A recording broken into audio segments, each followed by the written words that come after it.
ঢাকা থেকে 1000 কিলোমিটার দূরে কলকাতার এক বাণিজ্যিক ভবনের 8ম তলায় নাকি চলছে আওয়ামী লীগের একটি গোপন অফিস। কেউ বলছেন এটি শুধু বৈঠকের জায়গা, আবার কেউ বলছেন এখান থেকেই বাংলাদেশের বিরুদ্ধে বর্ষড রাজনৈতিক ষড়যন্ত্রের পরিকল্পনা হচ্ছে। ঘটনার পটভূমি 2024 সালের 5 আগস্ট রাজনৈতিক অস্থিরতার পর আওয়ামী লীগের শীর্ষ নেতারা দেশ ছাড়েন। তখন থেকেই খবর ছড়ায় কলকাতার উপনগরে এক গোপন অফিসে তারা নিয়মিত বৈঠক করছেন। কোনো দলীয় পতাকা বা সাইনবোর্ড নেই, বাইরে থেকে এটি সাধারণ প্রাইভেট অফিসের মতো। অফিসের ভেতরের চিত্র। অফিসটিতে একসাথে 3-5 জন বসতে পারেন। বোর্ড মিটিং হলে কাছাকাছি ব্যাংকোয়েট হল বা ক্যাফে ভাড়া করা হয়। সংবাদ সূত্রের দাবি, এখানে শুধু আড্ডা নয়, দেশের রাজনৈতিক পরিস্থিতি বদলানোর জন্য পরিকল্পনা হচ্ছে। ষড়যন্ত্রের অভিযোগ।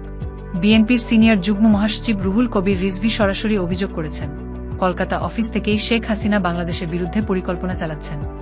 কিছু রাজনৈতিক বিশ্লেষক বলছেন, এই অফিস কেবল সেফ হাউস নয়, বরং এক ধরনের কমান্ড সেন্টার, যেখান থেকে আন্তর্জাতিক লবিং, কূটনৈতিক যোগাযোগ এবং বিরোধী দল দমন কৌশল ঠিক করা হচ্ছে।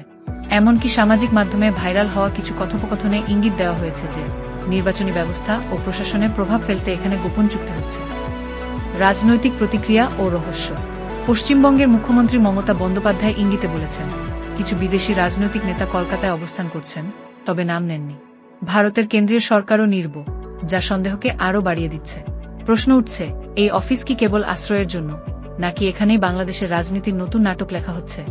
বিশ্লেষকদের মতে, ভারতীয় ভূখণ্ড ব্যবহার করে বাংলাদেশ বিরোধী পরিকল্পনা করা হলে সেটি শুধু দুই দেশের সম্পর্ককেই নয়, দক্ষিণ এশিয়ার স্থিতিশীলতাকেও প্রভাবিত করতে পারে। তবে আওয়ামী লীগের পক্ষ থেকে এখনো কোনো আনুষ্ঠানিক স্বীকারোক্তি বা অস্বীকার আসেনি। একটি গোপন অফিস কি শুধুই বৈঠকের জন্য, নাকি এটি বাংলাদেশের ভবিষ্যৎ রাজনীতির অদৃশ্য মঞ্চ?